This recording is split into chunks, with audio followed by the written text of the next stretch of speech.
Ohio Correctional Institution and may be recorded or monitored. I have a prepaid call from Keith. an inmate at Ohio State Penitentiary. To accept, dial 0 and hold. Your call is being connected. Thank you for using Global Tel. Hello. Hi. My name is Amy Gordiejew. I'm 39 years old, and today is June 20th, 2014. I'm at the McDonough Museum in Youngstown, Ohio, and my partner is Keith LaMar, who is a friend of mine. My name is Keith LaMar. I'm 45 years old. Today is June the 20th, and I'm at the Ohio State Penitentiary in Youngstown, Ohio.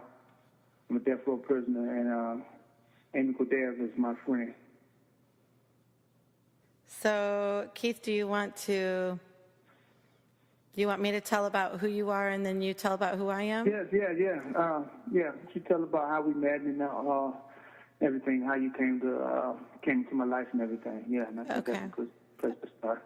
Okay. My husband Paul is a anthropologist at Youngstown State University, and he has been studying race and class in the city for a few years now. And in the course of his research, he was interviewing with a civil rights attorney and historian named Stoughton Lind. And through the course of their friendship and relationship of, getting to know about Stoughton's work, we were invited one day to go blueberry picking with the Linds for his wife Alice's 80th birthday. And while we were out that day picking blueberries, they told us about the work that they had been doing with the Lucasville prisoners. And, neither Paul nor I had any background with prison work or anything like that.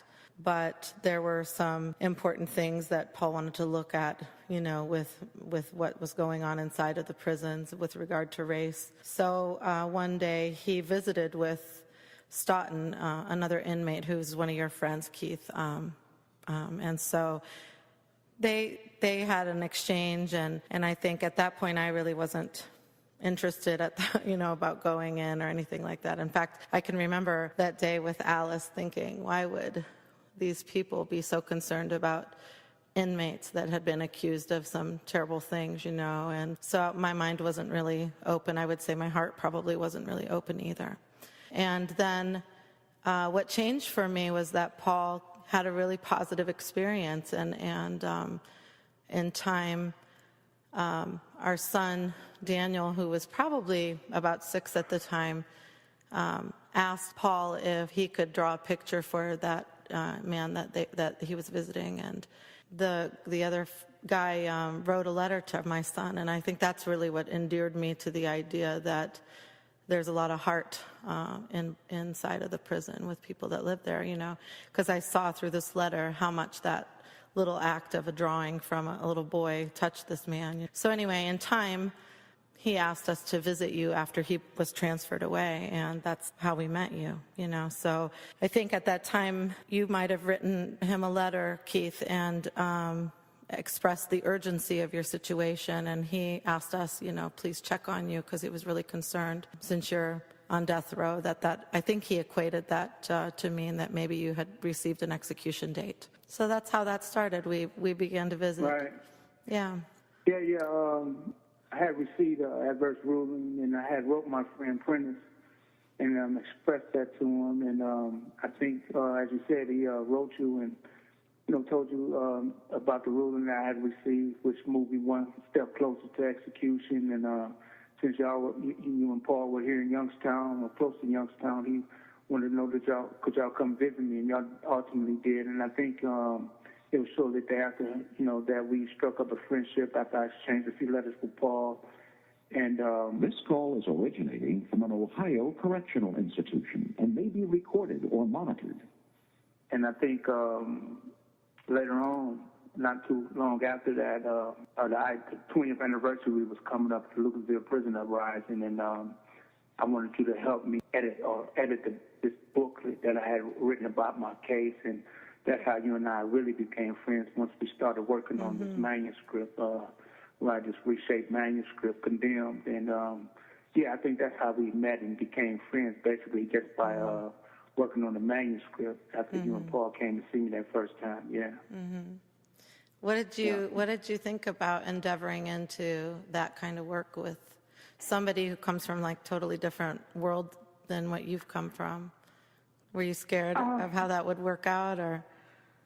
No, when you poor, you always used to, outsiders coming in your life telling you how to best approach or address things. So I wasn't, unused to the ideal of someone coming in and helping. The thing I think that struck me about the help that you was offering, that you insisted that I, remain, the main voice in my own story. You insisted on that, and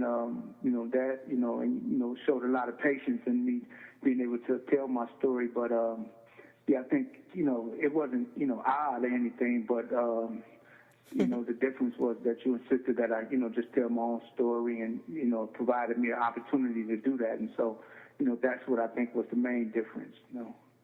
Yeah. But yeah, this whole thing was kind of interesting how it unfolded. We never thought that, we would actually rewrite the book. Like I said, I just wanted to do those few edits, and then, of course, spending all that time together trying to, get the story down, because, as you remember, I'm sure, it couldn't just write and send you the book through the mail. I had to write and dictate this, what I've written over the phone, which, entail hours and hours and hours, of phone calls and whatnot. How you put up with that, I don't know, but I'm, without your encouragement, I wouldn't have been able to get my story down. And I think it's been a very important experience in my life, getting the story down and everything. But you mentioned it earlier about, you being somewhat hesitant to, come in somewhat skeptical about the Lynn's involvement in this whole situation, dealing with prisoners who was accused of, these horrible crimes stemming from the Lucasville prison uprisings. And I was just wondering, having overcome that reluctance to get involved, what's been the most impactful thing about, this whole story? Because a lot of people, just regular, everyday citizens, look at prisons and prisoners, from a certain standpoint, and, don't get involved because there's preconception about what's what. So I was just wondering, I'm curious, I'm sure other people who listen to this would be curious to know, how did you overcome that and, become so intimately involved in this thing? Well, I think that by the time we took that road to work on your book, we had been able to visit you a number of times, and you had been able to call to the house, and we had sort of, I think of that kid saying broken bread together, breaking bread. And I felt like, by the time I had read what actually was the reason why you were in prison, I sort of felt like I knew a different person than what was portrayed there, And so I had to sort of reconcile what was said about you and who I knew you to be, because I didn't know you 20 years ago. I knew you today, And so I think that's where it started for me, By that point, you had already met our children. And, of course, we asked you, why were you here and everything. But by the time I actually read what had happened during the 1993 Lucasville prison uprising, I mean, that just... It angered me that the case against you had so many flaws in how that was prosecuted. And, I can recall just reading hours and hours and hours, needing to know. This call is originating from an Ohio correctional institution and may be recorded or monitored. I felt like I needed to know. Sort of the truth, how could this be true? This person who's so funny and dynamic and kind and loving and open, how could this be somebody who was accused of these terrible things? And if, I would find anything there, I guess I had to be prepared for what that would mean, and deal with what does it mean to change in time, because I definitely know that who you are today is a really great human being, So but I spent hours looking into appeals files and reading things. And when I started reading the documentation that was out there, I was so angry. I felt like I wanted to scream some of these things off the top of a mountain at people, because it seemed wrong, Guys, go ahead. Guys in prison, guys in prison, a lot of guys in prison claim to be innocent. So I understood the skepticism, but I also remember when you read some of the statements and stuff that I had that was withheld during my trial. I remember, you just being looking at those things in disbelief as, like, how could this happen?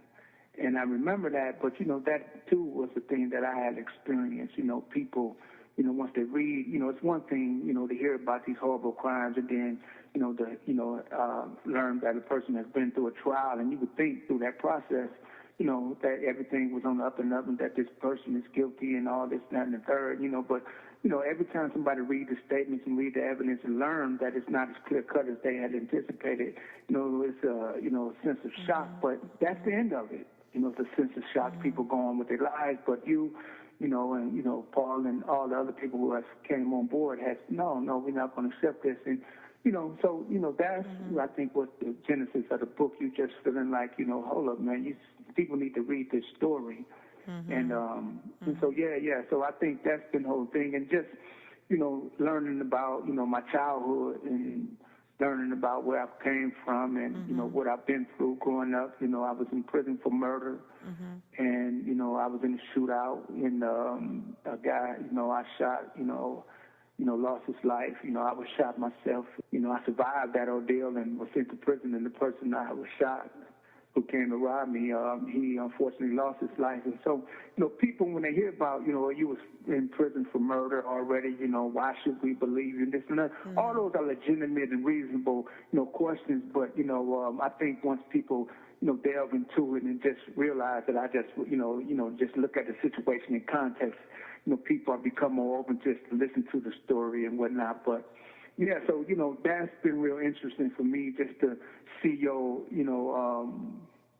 see the blindness removed from your eyes as opposed to, someone just, blindly accepting my word, because I didn't actually do that. Just read it, please. Just read it. And if after you read it, you believe in, what I'm trying to do, then, that's, then I accept your support. But yeah, that's been the whole thing. But it's been more than just my case, hasn't it? Yeah, of course. You've integrated into our lives, and stuff. But, I was thinking about that. I think it's pretty normal for people to say, or to think, why would somebody who has never had an intersection with prison in terms of my family and stuff, what would in the world would make you go there, I think the thing for me that really made all the difference is realizing that people are there for a lot of different reasons. Not everybody who's there just is there because they're such a bad human being. Sometimes really desperate acts like childhood hunger, that sort of thing, lead people down a path where they're just trying to do the best they might be, misguided by a more, normative standard. But, not everybody is coming at life in the same way, and it's not just you. There's a lot of people like that. And so you have it's just 60 seconds left on this call. Yeah, it's really easy to judge people, and I think that's really important. When I talk to people, I usually try to tell them that, like it's not just what you see on TV, and it's not just how you see it on, the lockup shows that are, really popular right now. There are a lot of really, right. I'm laughing because, my aunt, bless her heart, used to watch Lockup, and, she used to come visit me on a regular basis, and used to always, from watching those shows, she came to believe that she knew everything about prison, and having never been in prison herself, she, used to ask me, certain things. Do you fish in there? Do you, cook on the stove and all these weird 10 seconds left on this call. Yeah, but it's amazing how people's perceptions shaped by those shows and whatnot, have any basis in reality whatsoever.